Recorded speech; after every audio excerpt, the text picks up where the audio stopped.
Bum, bum, bum, bum, bum, bum, bum. Do, do, do, do, do. Rum, bum, bum. Bum, bum, bum, bum, bum, bum, bum, bum, bum, bum. Just killing time until all the feeds are here and everybody's here. All right, I feel like it's time. It's time. Is everybody here? Good. Well, this is Coffee with Scott Adams, the best time you're ever going to have in your life. If you'd like to take it up to levels that nobody can even understand with their puny human brains, all you need for that is a cup or a mug or a glass, a tankard, chalice, a stein, a canteen, jug or flask, a vessel of any kind.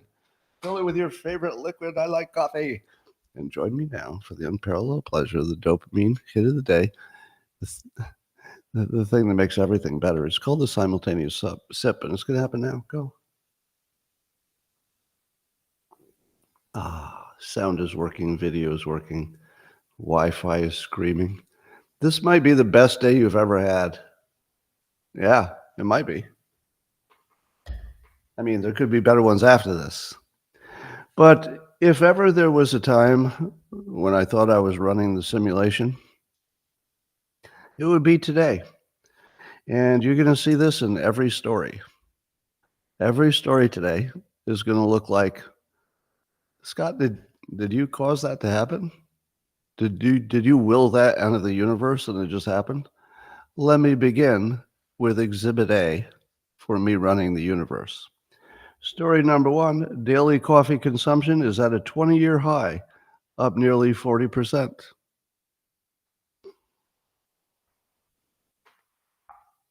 Probably a coincidence. Sure. But if you put it on a graph, I think you'd find that coffee consumption tracks very well with Coffee with Scott Adams' rise into dominance in the media world. No coincidence. Nope. You think about coffee enough? All right, OJ Simpson is dead. Reportedly, he died of cancer, but I think doctors are still looking for the real killer. And is there any way that they could get more ridiculous? Is there anything we could do to this story to completely discredit DEI and all the race grifters? Because that's exactly the sort of thing that Scott would want to happen in the real world. Well, let's check. CUNY professor Mark Lamont Hill, he posted that O.J. Simpson's death and his acquittal for murder, well, he said that O.J.'s acquittal for murder was the correct and necessary result of a racist criminal legal system. Sure, he killed two people, but because he's part of a racist system, part of a racist system, it was fine that he goes free. Now, I kind of appreciate this story because it's so ridiculous that it just makes you laugh. Like, that's a good story. But I'd like to recount to you my only OJ story. Some of you have heard this before, but it's a winner. And because OJ passed, it's time to say it again. True story. Years ago, when I had a problem with my voice, many of you know that story. Before I got it corrected surgically, I went to a famous voice doctor in Brentwood, California. Do you remember Brentwood, home of OJ? And this doctor, he told me that one of his prior patients had been O.J. Simpson. So O.J. Simpson had gone to a voice doctor to improve his, I don't know, dictation or something. And when the voice doctor, who was very well known, he was famous in his field, when he decided to write a book about his work as a voice doctor, he thought, wouldn't it be great to get O.J. Simpson as one of the endorsements on the back of the book? So he goes to OJ, and OJ says, sure, of course, gives him a nice endorsement for his work. And then the doctor takes it to his publisher, and the publisher says, you know that he murdered two people, right? And that we probably shouldn't put OJ Simpson, accused murderer, as a recommendation for your book. And then my voice doctor, with the all-time best quip of all time, looked at his publisher and said of OJ, he only had one bad day. And that's how I'd like OJ to be remembered. He only had one bad day. If you were to take the average would look fine. I mean, so I guess I have to agree with Mark Lamont Hill. You should let him get away with murder, because how else can you correct systemic racism? Speaking of which, a man dies in custody saying, "I can't breathe." And police held him down, and then he died. What do you think the medical examiner ruled it? It was a black man who died doing a George Floyd impression. Maybe the same reason, we don't know. But just like George Floyd, white police officers were restraining him. He was saying he couldn't breathe. He died. And then the medical examiner ruled it a homicide, but no charges were filed. Let's see if I can understand this. The medical examiner rules it a homicide. Now, that's exactly the kind of situation that would trigger some kind of criminal charges. But it's a Dallas situation, and maybe they looked at it and said no. Now, how could you possibly explain a medical examiner who says it's homicide, and yet the other police officers not so sure? Well, do you think that the medical examiner is a DEI hire? What do you think? What are the odds? Could it be a DEI hire? What if it's not? There are two possibilities. If it's a DEI hire, it could be somebody who's just trying to set things right in, let's say, a Mark Lamont Hill way, as in, well, this is one way I can work to correct the racism that's been endemic in this country for hundreds of years. I can fix this one thing by saying it's homicide. It could be. But it's also possible it's just a generic white guy, and the generic white guy knows he'll be killed if he says it's not homicide. Does that sound familiar? If you were the generic white guy, and it was your job to say, was this homicide or accidental? Do you think after the George Floyd situation that a generic white guy medical examiner could say, I looked at this and it just looks like an accident to me? And then he would just go on with his life. Everything would be fine after that, right? Because he was honest. He gave you his real professional opinion, and then he just goes on with his life. Am I right? No. In no world is that medical examiner safe. The medical examiner has to say homicide because it's the only way he can stay alive. Because trust the experts, am I right? Let's sip a little coffee to the experts. Well, I'm sure glad that the expert in the medical examination field told us what's true, because you can believe it because the expert said it, right? Let's drink to the experts. Experts. We trust them. We trust them. All right. How perfect is that story? Well, there's a study that says that good-looking lawyers, both male and female, have more success in court. So if you're attractive, you're more likely to win. And it's for both men and women and at all levels of experience. So, this really supports my decision to go into the cartooning field. Some of you might know my story. When I went to college, I thought I was pre-law.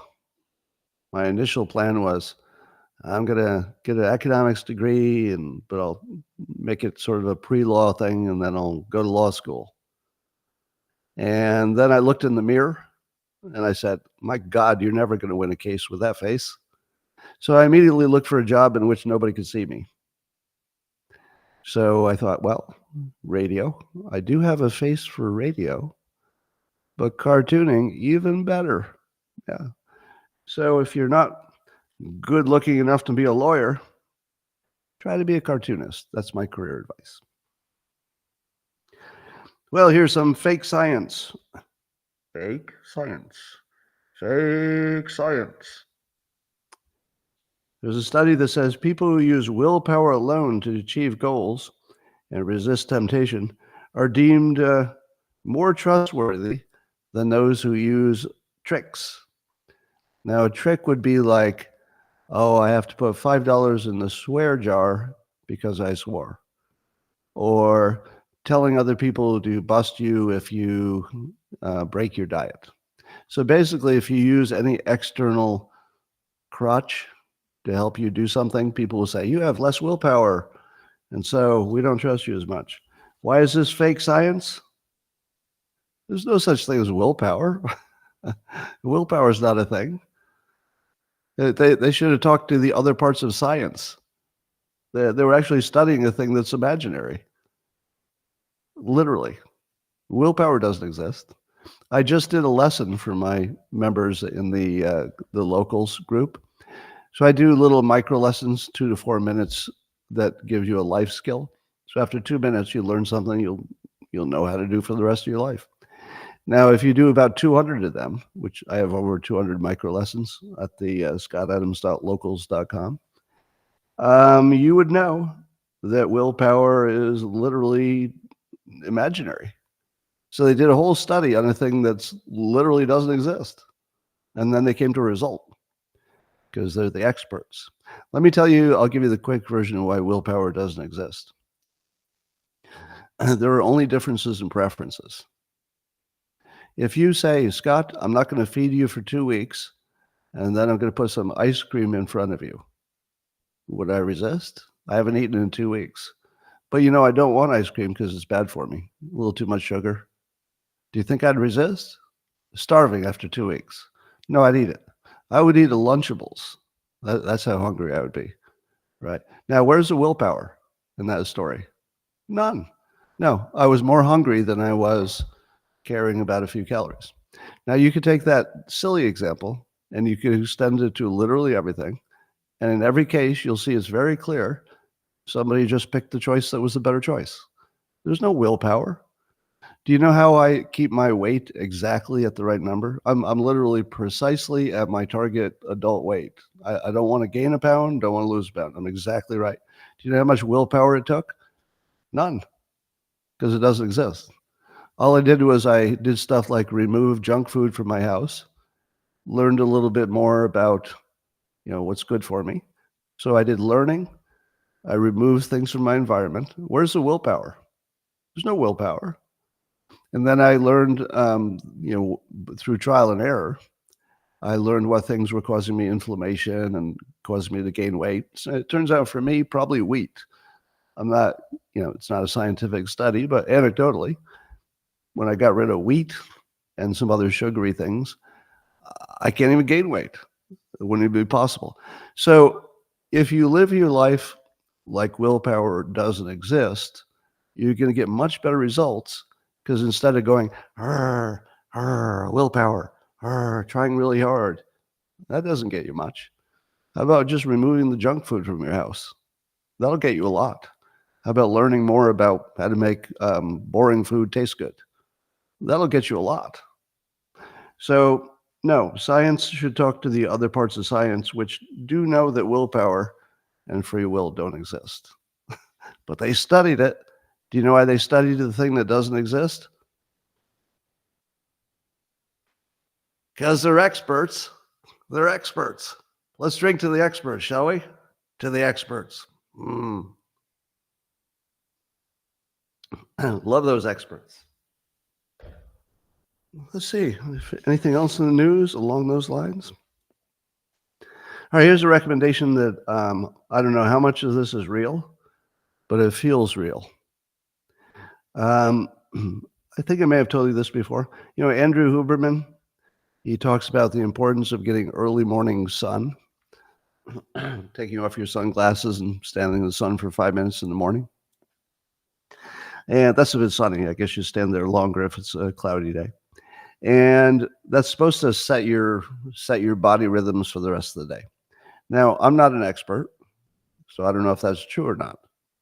But also there are claims from other people that you can, if you take off your shoes and go outside, you can do grounding, where it, I don't know, resets your electrical forces or something. I don't know if that's real. I have no idea. And then there's also the Huberman breathing technique, where you do the 2 long inhales through your nose and then 1 exhale. And you only have to do it, I don't know, 3 or 4 times. And that resets some of your bodily nervous system or something. So what I discovered, or it's sort of obvious actually, is that you can do all 3 at the same time. Do any of them have any real scientific backing? I don't know, because science is not something that I would trust. Do you know why I don't trust and don't know if grounding, getting sun, or the breathing technique work? Because it comes from experts. Anybody who trusts the experts in 2024 is just guessing. But I'll tell you what I did do. Since I could do all 3 of these at the same time, I mean, what are you going to do when you're standing there in the sun? So I take off my shoes outdoors, stand in the sun, do a few Huberman breaths, and I've done all 3 things. Now, there's I've got 3 shots that at least one of those things makes a difference in the real world. I don't know. So here's my experience. Oh my God, do I feel good when I do it? Immediately. It's the damnedest thing. I just walk outside, take off my shoes, do that breathing in the sun, and I feel extraordinary.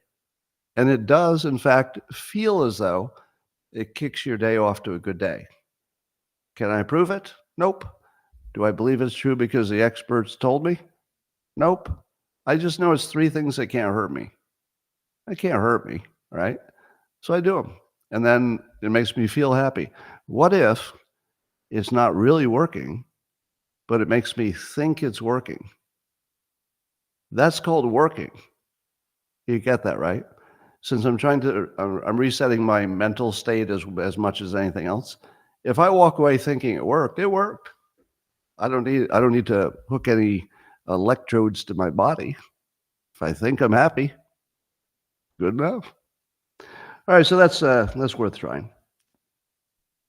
Have you ever had this experience that if you try to explain the real world to people, the Mike Benz version, you can't do it without sounding crazy? And it's in this category of things which can't be communicated.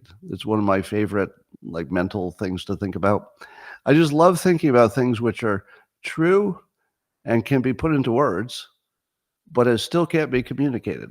Let me give you an example. The little boy who cried wolf, right? He pretended he saw a wolf until finally when he saw a real wolf, he tried to tell people in clear language that was true, there's a wolf, but he couldn't communicate it because he created a situation where they were just sort of, deaf to his statements about wolves. Now, the Mike Benz, let's say, I like to use him as just a simple way to describe the larger blob of, the government working with NGOs and the Atlantic Council and how Soros is connected as their banker, and it might involve all these other international things and how they affected the platforms and the news. And it's so complicated that as soon as you start explaining it to a normie, somebody who's had no exposure to this idea whatsoever, and they think they're living in a democracy or some kind of republic, which I don't think we have for decades, you can't explain it. And I'm only bringing it up because it's fascinating how you can hide stuff. One of the ways you can hide stuff is right in front of people. You just have to make it complicated. That's it. Yeah, as long as something's complicated, you can hide anything. Do you know what's complicated? Climate change. It's complicated. You know what's complicated? Our elections. I'm not in the concept level, but when you get down to who's doing what and how many moving parts, it's kind of complicated. So everywhere that there's something that's complicated, it's probably really bad because that's where you hide all the bad stuff, is in the complications. Yeah, manufactured consent. Yeah, that's part of it. Anyway, I finally figured out what it is that makes MSNBC look different from CNN. CNN looks like people who are sometimes knowing they're lying and sometimes don't know they're lying. You know, they might actually believe their own news. But here's what they don't look like. They don't always look crazy. That's my take. When I watch CNN, nobody has crazy eyes. You know, I keep calling out people who have obvious mental illness problems. You can see it in their eyes. When I look at Jake Tapper, do I say to myself, that guy's crazy? No, he's completely sane. When I look at Wolf Blitzer, totally sane. Totally sane. When you look at Rachel Maddow, does she look sane to you? I mean, really? When you look at Lawrence O'Donnell, does he look sane? I mean, really? Does he? Now, let me give you a contrast, just so I'm not making fun of all of their hosts.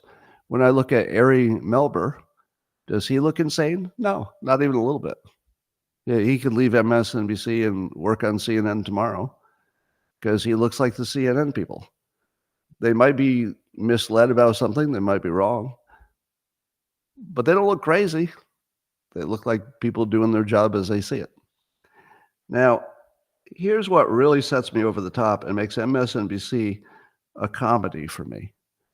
CNN is fascinating, and I recommend you watch it just to find out what they're telling their people, just to be well informed about what people you don't agree with necessarily are saying.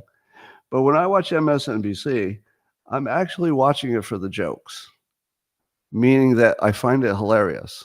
And I finally figured out what it was that makes it so funny. It's the smugness. The smugness. If somebody's just mentally ill, it's just disturbing. If somebody is perfectly sane and smug, sometimes they're just popular. I would say Hannity's kind of smug, wouldn't you? Sean Hannity, he seems a little smug. Maybe you'd say he's just confident, but a little smug. But he doesn't come off as like comedy because he looks like he's doing his job, and you know, even if he knows he's exaggerating, he probably knows it. You know, nothing crazy. But if you look at Lawrence O'Donnell or Rachel Maddow, they're super smug, but the things they say are crazy. If you add smug and crazy, it's hilarious. So when I watch it, I'm like, oh my God, what am I watching? This is the funniest thing. Smug and crazy at the same time.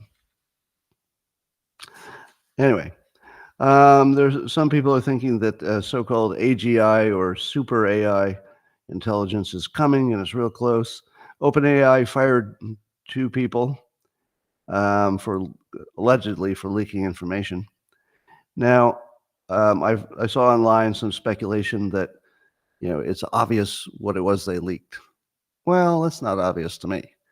But the speculation is that the leak is about something called Q-Star, a rumored super intelligence that will come out of AI, OpenAI, fairly soon. Who believes that?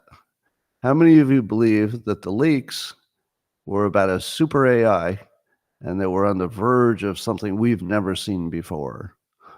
I'm going to say no. I'm going to bet against it. I think it was probably a leak.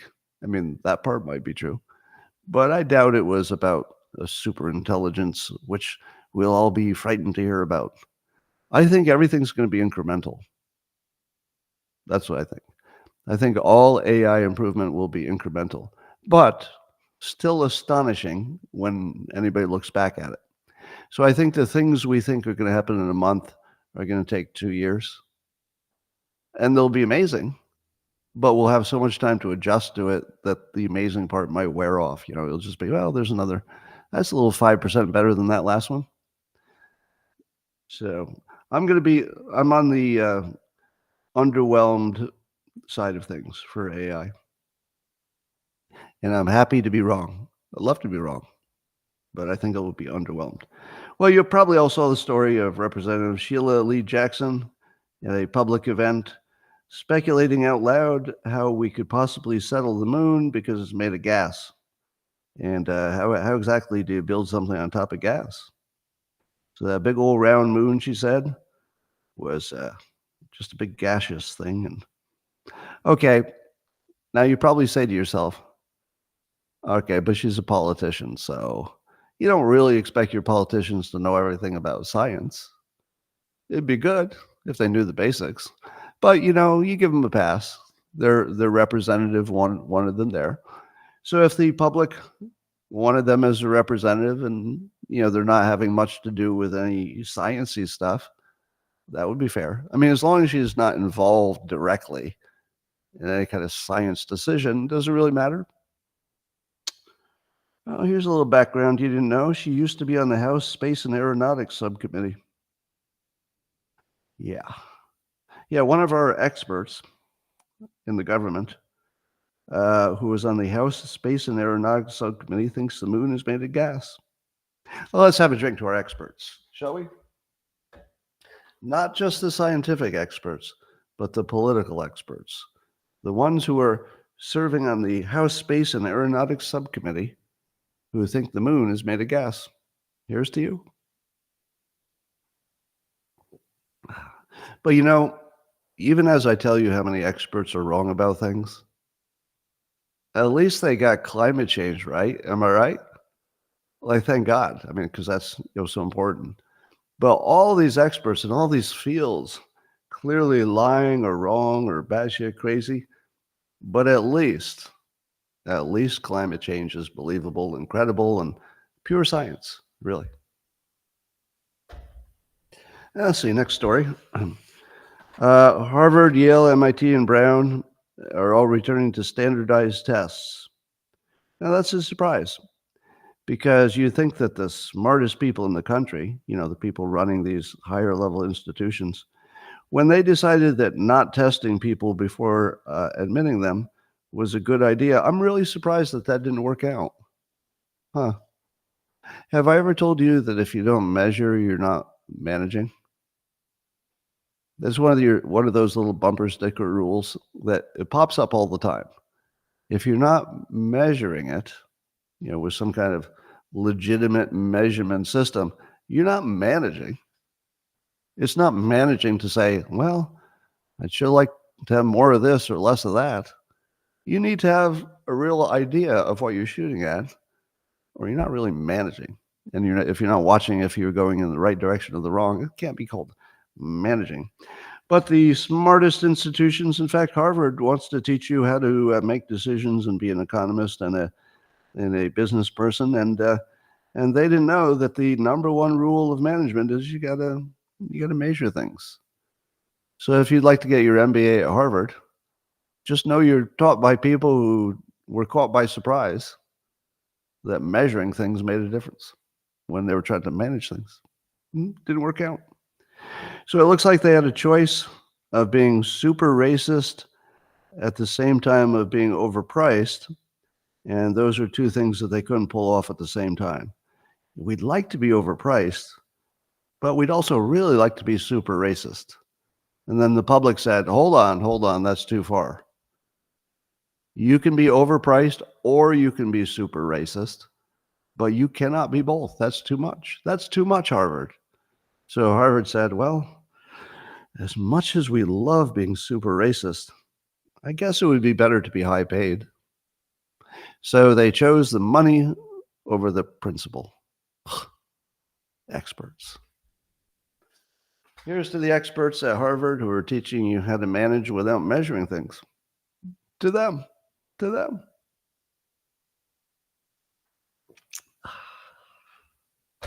So good. Well, even though your highest educational facilities who teach people science and business, even though they apparently don't understand science or business, the one thing we can feel confident in is that they did produce scientists who really got climate change right. Because if there's one thing the scientists can do outside of the college, environment, they can measure the temperature of the planet. Am I right? They can measure the temperature of the planet. So at least we got that working for us. So good news on that front. Oh, this is awkward. Wow. Kind of bad luck that this story came up in the order it did. Well, now I just feel like a dope. Zero Hedge is reporting that as many as 30% of all the thermometers that they use for the temperatures don't exist. I wonder if that's a problem in the accuracy. So they're called ghost thermometers. And they're thermometers that used to exist at one point, but now they no longer do.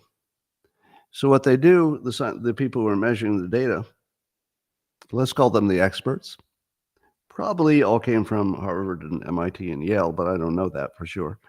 But when they go to measure and they realize that there used to be a thermometer there, but now there isn't, what they do is they take the average of other thermometers. So let's say you used to have an old one, but now the old one's gone.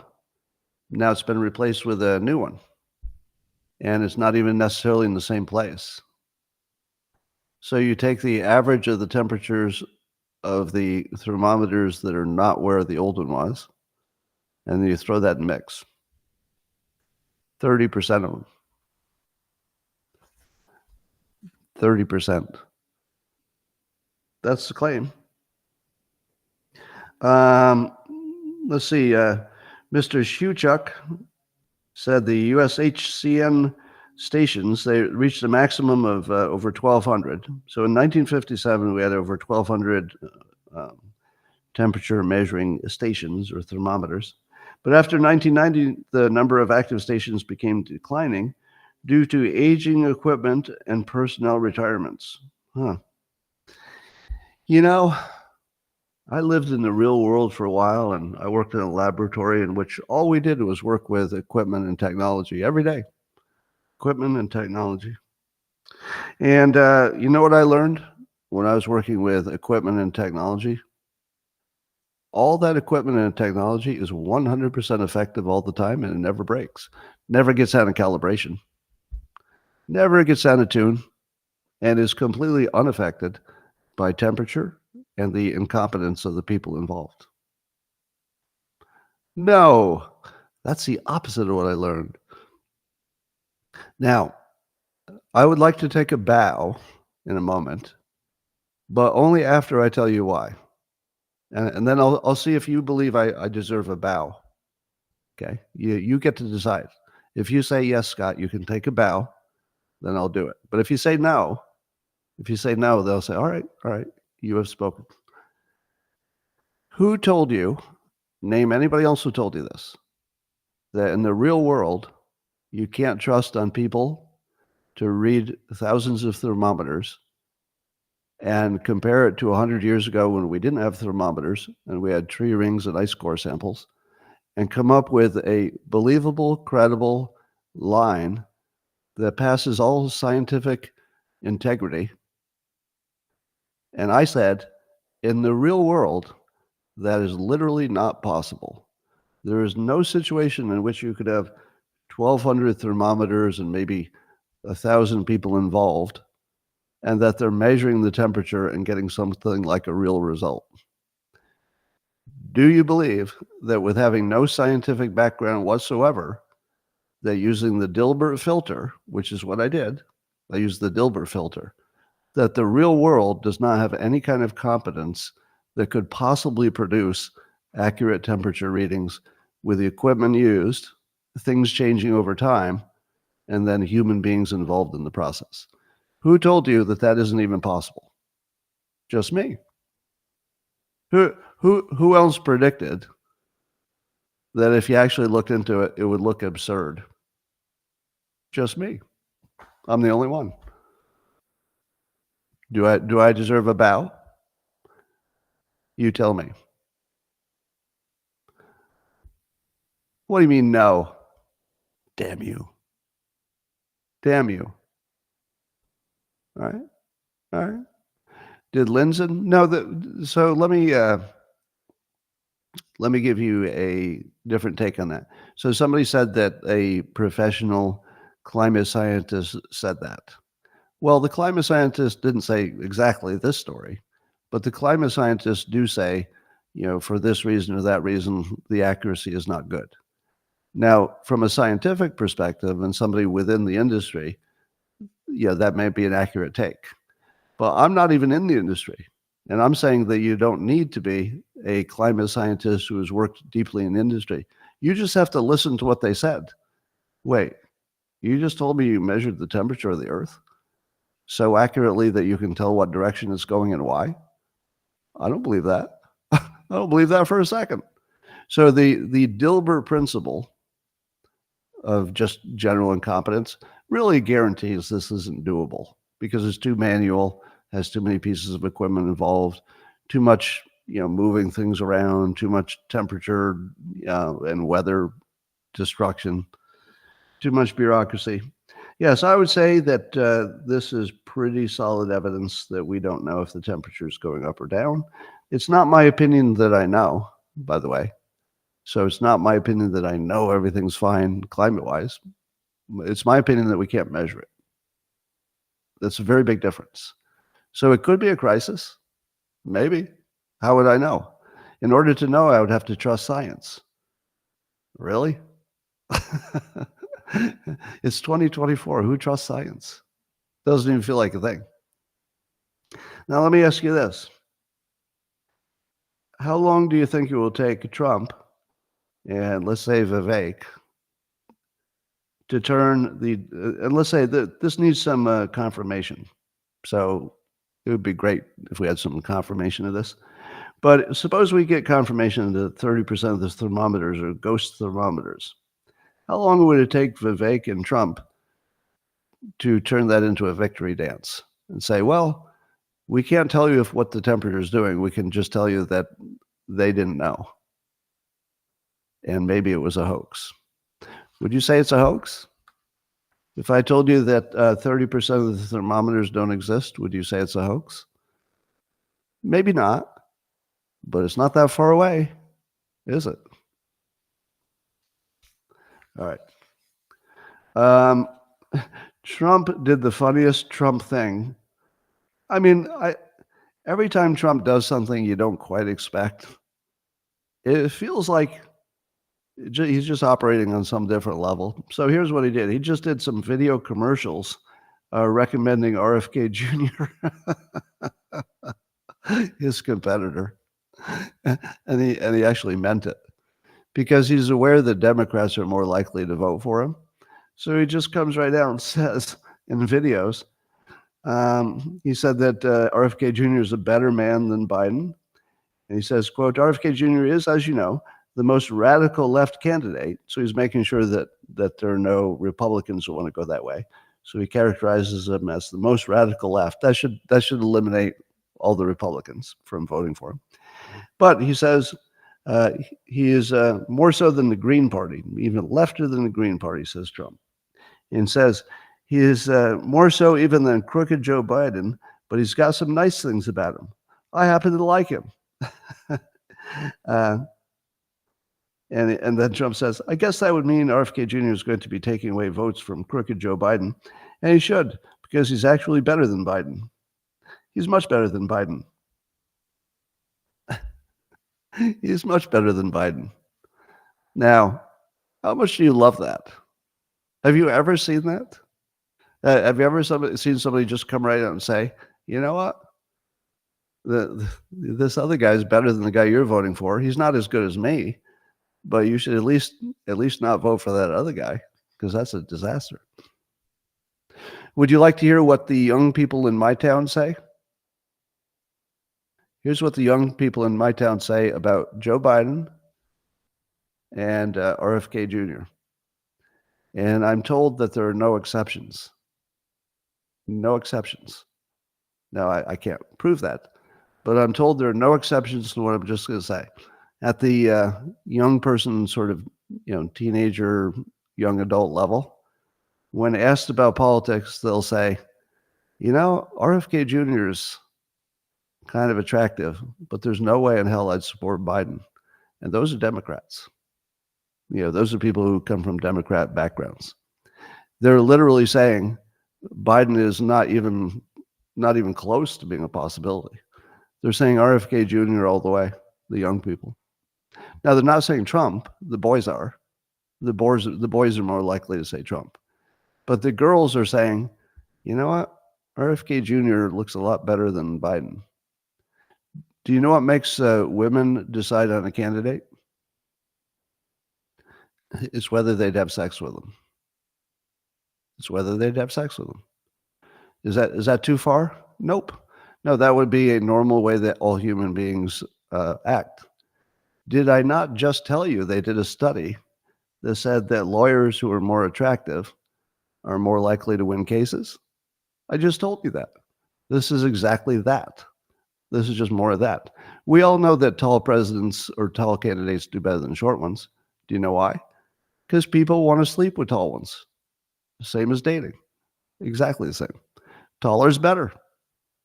So if you look at Joe Biden, who is literally a desiccated pile of twigs, and you compare him to RFK Jr., who's ripped, you can understand why young women are saying, I think I politically agree with RFK Jr. They have no idea what any of their policies are. There's no policy decision. Do you think an 18-year-old looking at RFK Jr. and Biden knows the policy differences between those two? Not a chance. They just know which one they'd bang. That's it. And that's enough. That's enough. Should guarantee a Trump a win, unless it's rigged. Anyway, let's talk about RFK Jr., who did the most amazing thing on the Aaron Burnett show on CNN. So the Vigilant Fox is reporting about this, has a nice summary on X. The Vigilant Fox, another good follow on X. Just look for it, the Vigilant Fox. Anyway, RFK Jr. says that Aaron Burnett's brain stopped working when he made the stunning argument about Biden on CNN. All right, so let's see if you think this is as good as the Vigilant Fox does. All right, so here was the argument. Kennedy said there's no court that found that President Trump tried to steal the election or tried to derail the election or tried to start an insurrection. However, there are courts that have found that President Biden was censoring his opponents, and not just me. And then Kennedy said, although he did censor me, and I did win that suit. So it's not just me making it up. Oh my God. How much do I love that man right now? RFK Jr. is the person who I could disagree with the most and love the most at the same time. Because what he's done is he's dismantled their strongest argument against the election being rigged. But he doesn't know he did it. Well, he might know, but so the conversation is about whether the president is an insurrectionist. That happens to be Biden's strongest argument against Trump. Because Biden went from what? He went from Bidenomics, which now everybody's reporting he got rid of because of inflation. So he had to give up on Bidenomics. He did the whole, the army is full of white supremacists, and then when they tried to root them out, they didn't find any. And then it seems like they've been silent about all the white supremacists lately. Have you noticed that?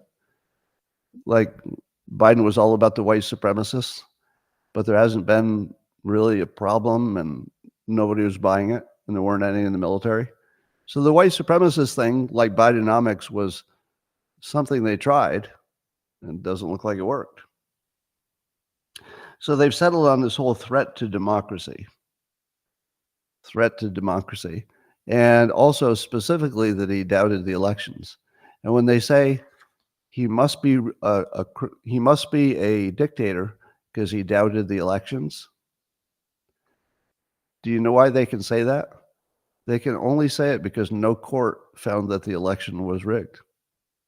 And now RFK Jr. comes at him with the judo reframe of all time and says, there's no court that found that President Trump tried to steal the election, derail it, or start an insurrection. And that's just a fact. So you can't have it both ways. If you're going to claim the election was good because no court found it wasn't, you're going to have to find that no court found he was an insurrectionist, and you're going to have to eat that shit. And RFK Jr. is going to shove it down your throat on live TV if you don't like it. So to me, RFK Jr. just dismantled the entire gaslighting operation of the Democrats right in front of you. That's kind of amazing. Now, what I hope is that Vivek and Trump see this and pick up that argument, because it's a killer. It's an absolute killer. Absolute killer. And here's what I'd love to see. And maybe you don't want to start too soon. It looks like the Democrats want to ride this whole insurrectionist threat to democracy. I think Trump should allow them to keep that argument until they're so committed to it, it's just their brand. And then he should mock it out of existence. You could mock the dictator thing away just by acting like a normal person. Imagine Trump going into Chick-fil-A. Some of you saw the video. Everybody loved him. He was hugging on and taking selfies with a lot of black women were there, which is a great look for a politician. Imagine him going into Chick-fil-A, and while the camera's running, and somebody's taking a selfie with him. Let's say, just to make the picture good, it's a young black woman who's just thrilled to be in his presence. And then he turns to her and says, "The news says I'm going to be a dictator. Do I seem like a dictator to you?" And then just laugh. And then the person will laugh. And you will learn that there are no people who think it. It's just a news thing. There are no people who think it. And by the way, if you did think it and you met him, you would stop thinking it within 5 seconds. Let me give you a demonstration of Trump changing somebody who believes he's a dictator into someone who doesn't believe it. Pat in the back, shake of the hands. How are you doing today?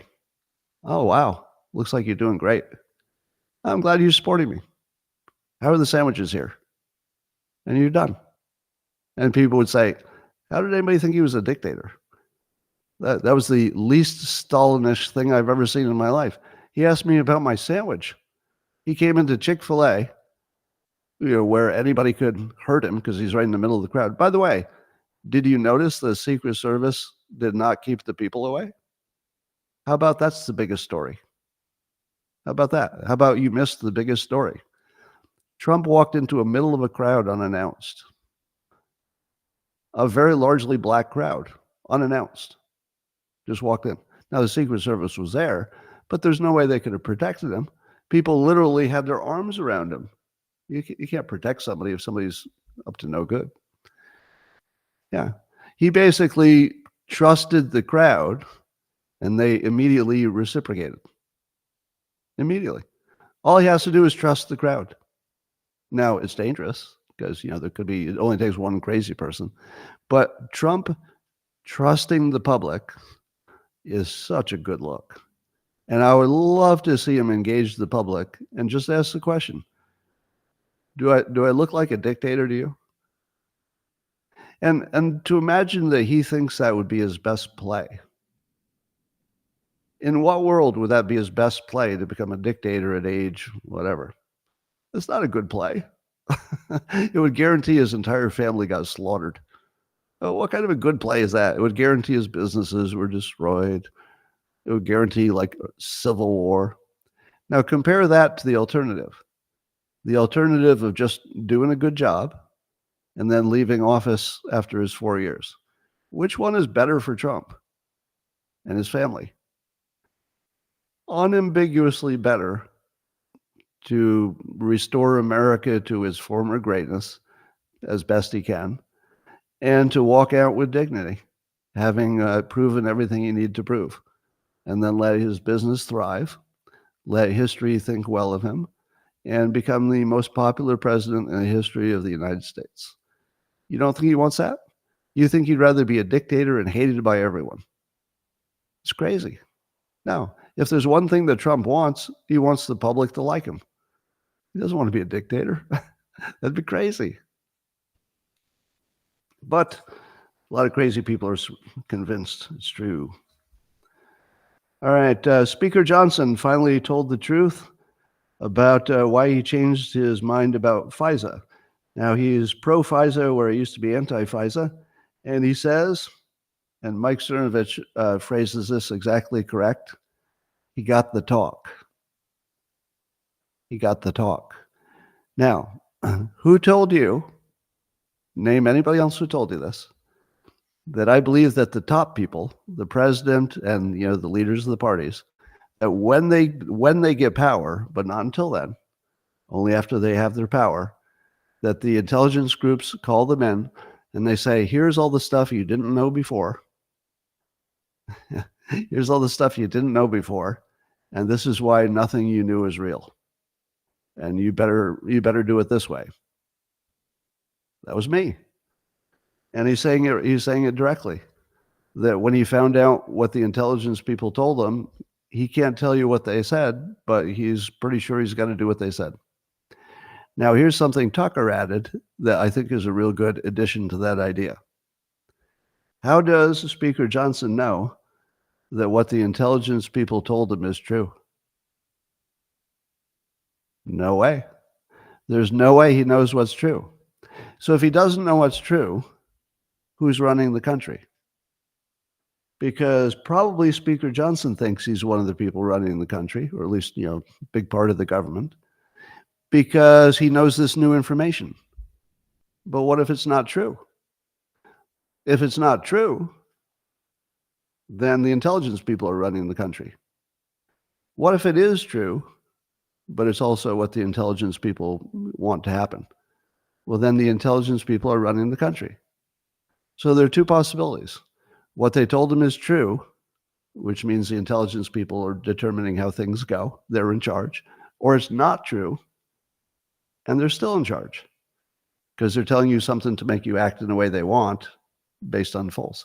But either way, this is confirmation that the government is not the government. And Johnson said it directly. He said they showed him things, and if you knew what he saw, you would change your mind. Now, if you had to guess, do you think he saw real things? I honestly doubt it. Because again, I'm going to put the Dilbert filter on this. If you put the Dilbert filter on it and you give somebody unlimited power, the unlimited power to lie to the government and make them act like they believe it, who doesn't use unlimited power in the history of everything? If you give somebody that kind of power, they're going to not use it? Of course they are. They're going to use it every chance they get. Now, they might not use it for small stuff, because they don't care about the small stuff. But if, let's say it was a difference between funding Ukraine and not funding Ukraine, do you think anybody's going to tell them the truth? I don't think so. Not a chance.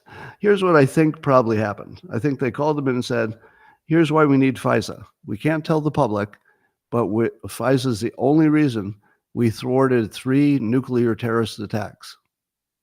And he'd be like, what? I never heard there were any nuclear terrorist attacks. He goes, well, that's because we did such a good job. We kept it from the public so they wouldn't panic. And also that people wouldn't know our sources and means. But we have thwarted 3 terrorist, I'm just making this up. If you're joining me late, none of this is real. But we thwarted 3 nuclear terrorist attacks. And here's the thing, Speaker Johnson, you can't tell anybody. Do you promise? Oh, well, really, if you thwarted 3 nuclear attacks, I have to admit, I didn't want this FISA stuff, but I mean, the responsible thing to do is to make sure we don't get nuked. I don't want that on my record. So I guess I'm going to trust you. Yeah, I'm going to trust you. So it seems to me that whether or not Speaker Johnson heard something true or false, he did confirm that he's not in charge and that the government's not in charge. Now, do you think this trick would work on the president? If you said, Joe Biden, you don't know this, but we know this and you better not tell anybody. Of course it would. It would literally work on everyone. Put me in that situation, and I'm totally aware of all the risks, right? I know what tricks they might play. They could turn me so fucking fast. It would be 1 second, and I'd be flipped. Because this situation is it's irresistible. Nobody's going to say, yeah, I do want to take a healthy 30% chance that you're lying to me, and I'm going to ignore the nuclear risk you just told me we avoided with FISA. Nobody makes that decision. You say if they told you, you're going to rely on them, even if it's bullshit, because that's just the better play. All right. Marjorie Taylor Greene is still against the FISA stuff, but she has not been read into the secret things. Here's what I like. Yeah, you want a compromise? I'll give you a compromise.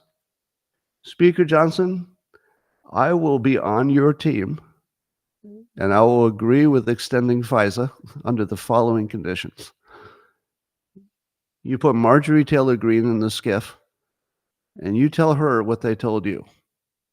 If her bullshit detector doesn't ring off the hook, and she says, oh, geez, I didn't know that. Okay. Now that I know that, I'm going to change my mind. I would be a lot more comfortable if you put somebody with the world-sized balls of Marjorie Taylor Greene in that room, and she tells me. So let me say it again. I don't trust Speaker Johnson. I don't know him. I'm not saying he's a liar. I just don't know him, so I don't trust him. But I've been watching Marjorie Taylor Greene for some time. And by the way, if you put Matt Gaetz in there, I wouldn't believe him. All right. I don't have that level of trust with him. Not that there's some specific thing. It's just, I don't know. So, but Marjorie Taylor Greene, I've got a feeling, is purely a patriot. I mean, every signal she sends is that she's in it for the right reason. Even if you don't like her style or whatever, she really seems like she's in this for the right reason. Been in the military probably makes a difference. So that's my take. Send in Marjorie Taylor Greene and let her come out and tell me that she saw the same thing Speaker Johnson did. And if they both are on the same team, I'm going to get a little flexible about FISA. Yeah, I'm going to get a little bit flexible. All right. Coincidentally, FBI director says there are more threats than there have ever been. Well, doesn't that work perfectly, doesn't it? Oh, isn't it great that FBI director says there's more terrorist threats than we've ever seen? At the same time, they're talking about FISA, the best way to stop those terrorist threats. So that fits kind of snugly, doesn't it? Just a coincidence. Well, there's a new COVID whistleblower. This says that, it's everything you knew was true. The United States, or members of it, including Fauci, absolutely did plan and execute and were funded the gain-of-function research to make coronavirus more deadly. I'm going to say that's confirmed as anything could be. Now, you have to worry about fake news and fake whistleblowers, but everything about this looks just so obvious. Do you all agree that we could now say it's just a fact that Fauci was crooked, Fauci lied, it was obviously some secret government program? But here are the two questions that we have not seen addressed. Why were they doing that? What? Why were they making a deadly virus? Now, the answers I've seen are that they're making the deadly virus so that they would be better prepared if somebody else made a deadly virus. Does that sound real? Because you could do that with everything. You could have a little laboratory coming up with every damn thing that could go wrong, just so you're ready in case somebody else does it. No, that's not believable. That sounds like total bullshit. Yeah. So Why was it that we ever believed that Fauci maybe didn't do this and it was some kind of, some kind of pangolin had sex with a bat kind of situation? Why did we ever believe that, or anybody? I don't know, maybe you didn't, but why did anybody believe that? It's because of the experts. Let's drink to the experts. They got this COVID stuff, they got this climate change, and they've studied things. Yeah, here's to the experts. All right, let's see. Oh, and we have another whistleblower. Breitbart News reporting that there was a guy, Mike McCormick, who's got a new book, and apparently he was like a super insider, like he was in the room. So I see him described as Biden's stenographer, but do they mean that metaphorically or literally a stenographer? But he was in the room. Here's what he says. He says he personally witnessed Biden negotiate the Burisma kickback scheme, U.S. funding to Ukraine energy, primarily Burisma, in exchange for putting Hunter Biden on Burisma's board of directors on a trip to Poland in 2014. Wow. He says Biden's former national security aide, Jake Sullivan, is at the center of the scandal. And McCormick recalled he told that Sullivan told reporters in 2014 on Air Force Two, as an anonymous senior administration, so it must have been on background or something, that the United States intended to help Ukraine's natural gas industry. So everything you thought was true as a direct witness now. Oh my God.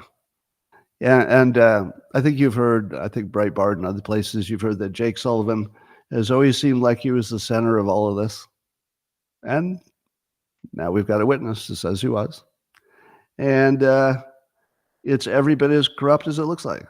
So Ukraine was an energy play, a corruption play, a CIA play. But what it wasn't is defending democracy against Putin, although there might have been some people who cared about that as well. So I think the United States is essentially a criminal cartel, and it's been using essentially mafia tactics to take over Russia and get control of their energy. And that Russia, too, is basically a mobster situation with a lot of energy. So to me, it looks like two criminal elements, organized criminal gangs, United States versus Russia, fighting over resources. That's what I see. How's history going to write it? Now, when history writes this story, are they going to say, well, the United States has been a criminal organization maybe for decades, and they ran a play that was essentially a criminal RICO kind of situation to take over Russia's energy and told the United States it was all about freedom or some damn thing. Meanwhile, Russia, of course, is not a real country. It's just a gas station with an army, basically a criminal enterprise. So really, it was a contest between two criminal enterprises with billions of dollars at stake. Do you think your history book's going to say that? Well, probably not. Let's see, what could possibly bolster this claim that the Biden administration is corrupt?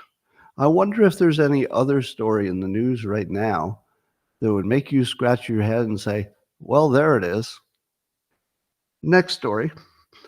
CBS News reporter Catherine Herridge says the network, CBS, fired her, took all her notes, and she's never seen anything like that. They took her personal notes. They took her computer when they fired her. And what was she working on at the time?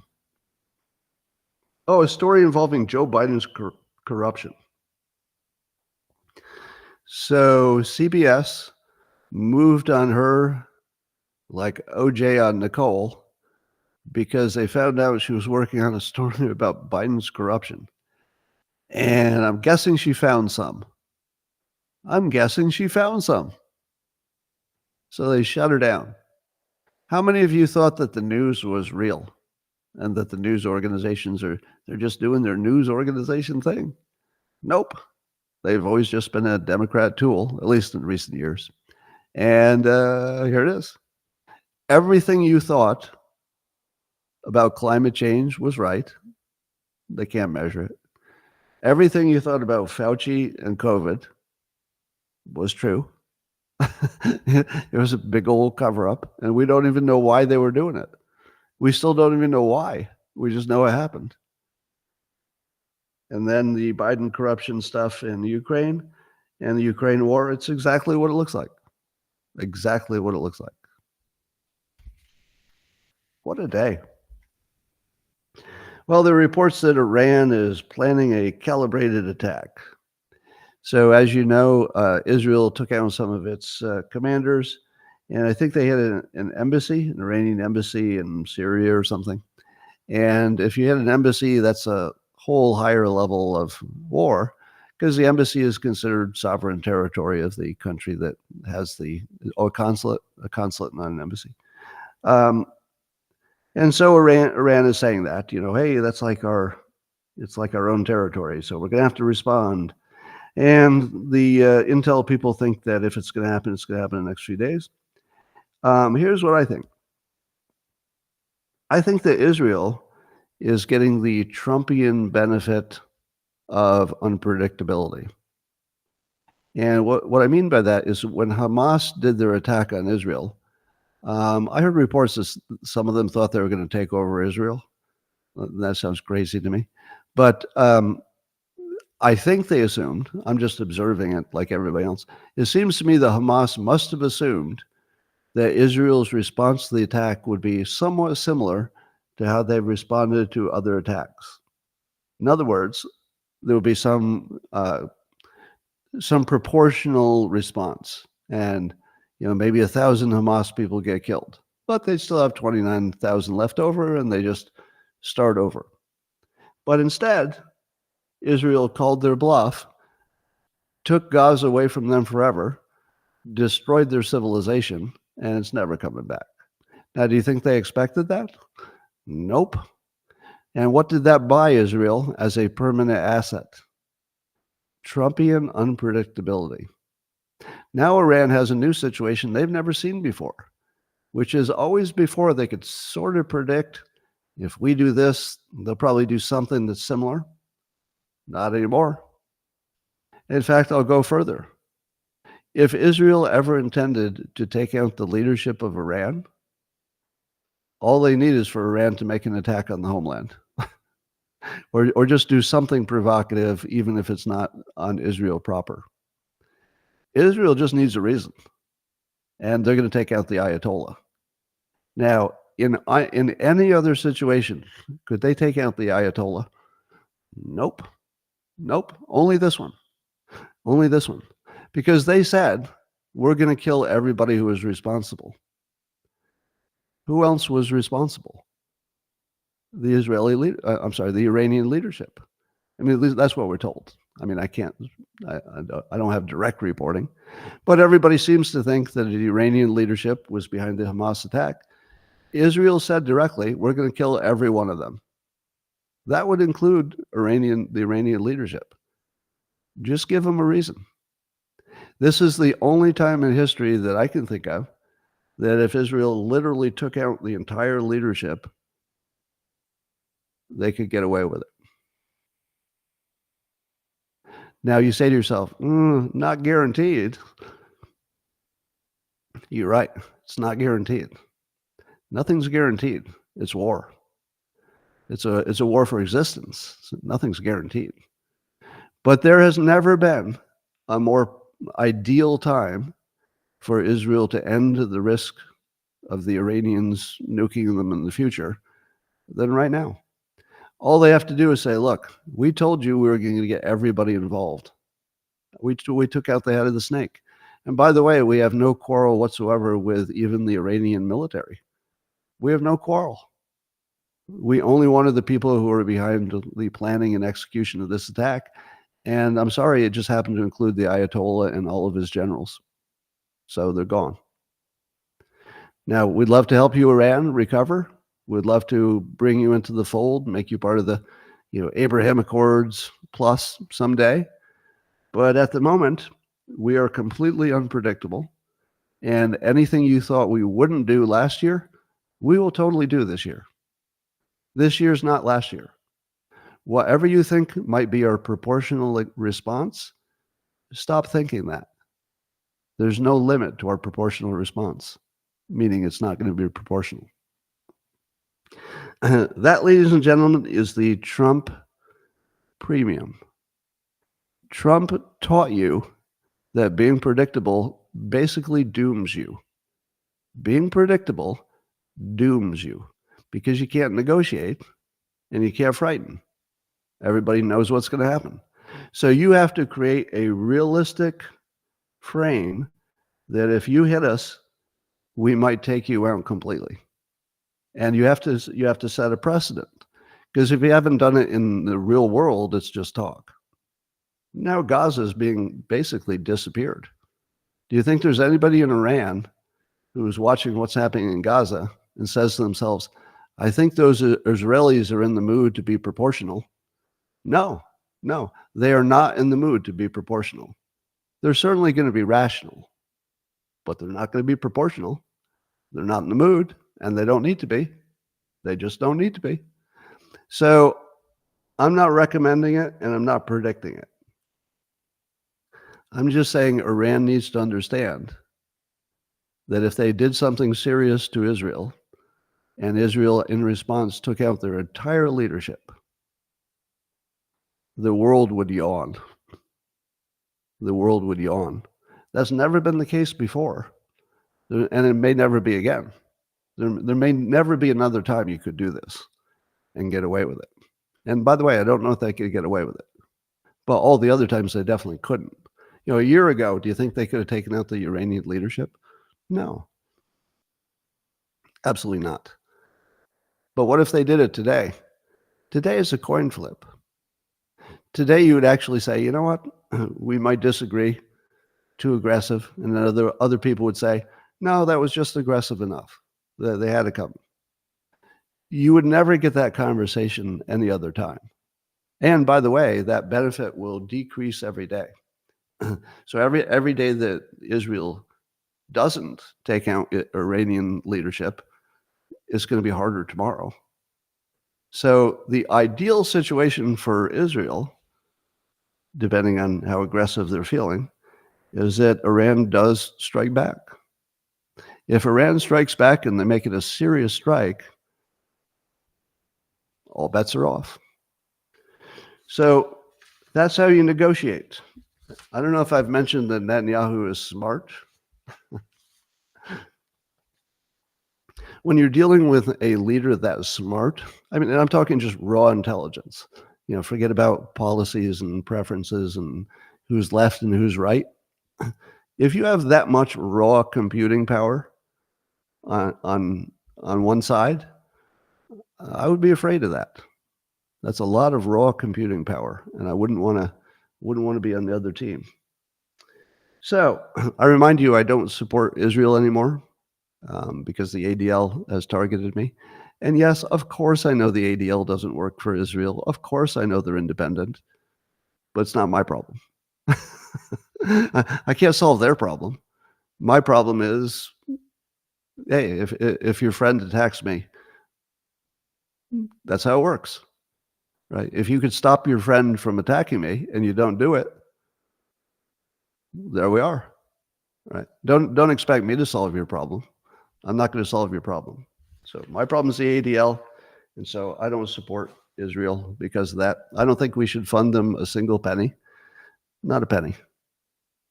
And that's a little bit personal in my case. All right.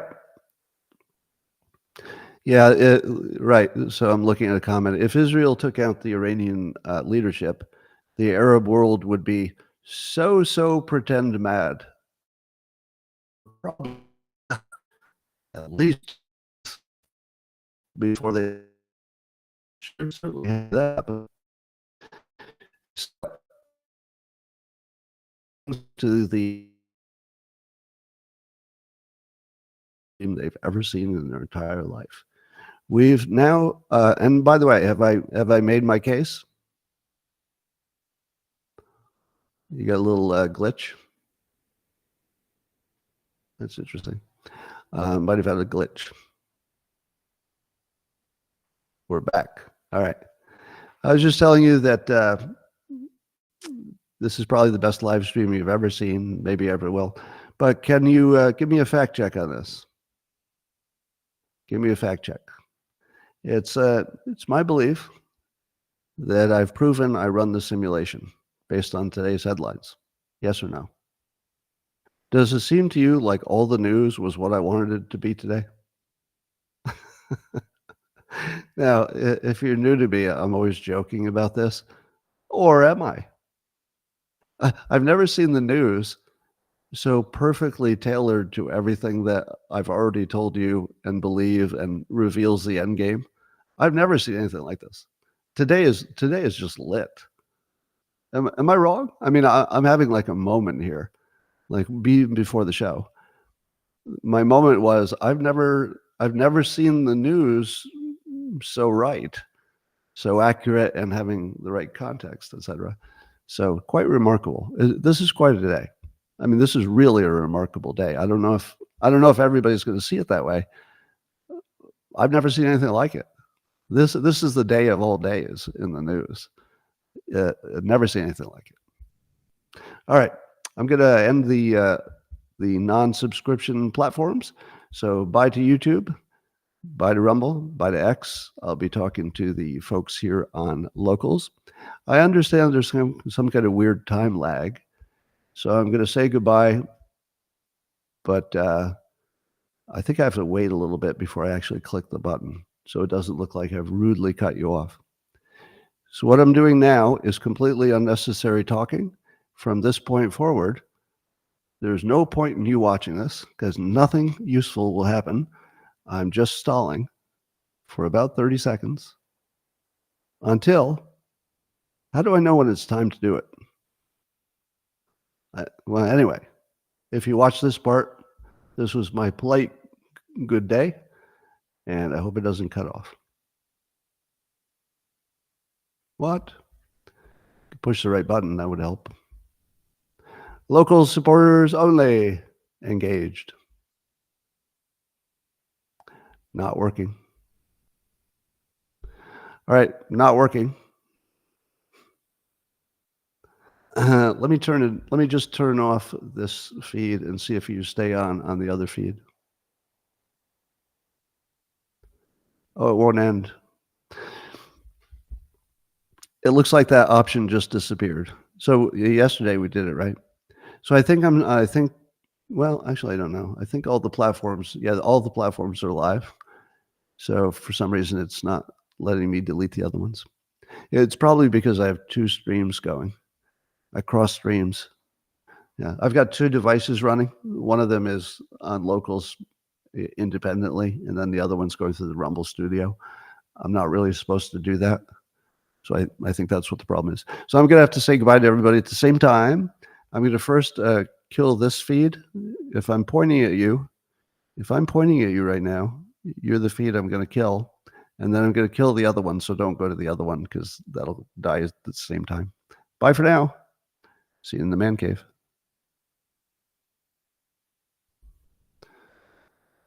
All right. And before I go, I'll tell you tomorrow. Bye for now. All right. It doesn't end the stream. So I'm going to have to kill it and reopen it and end the stream.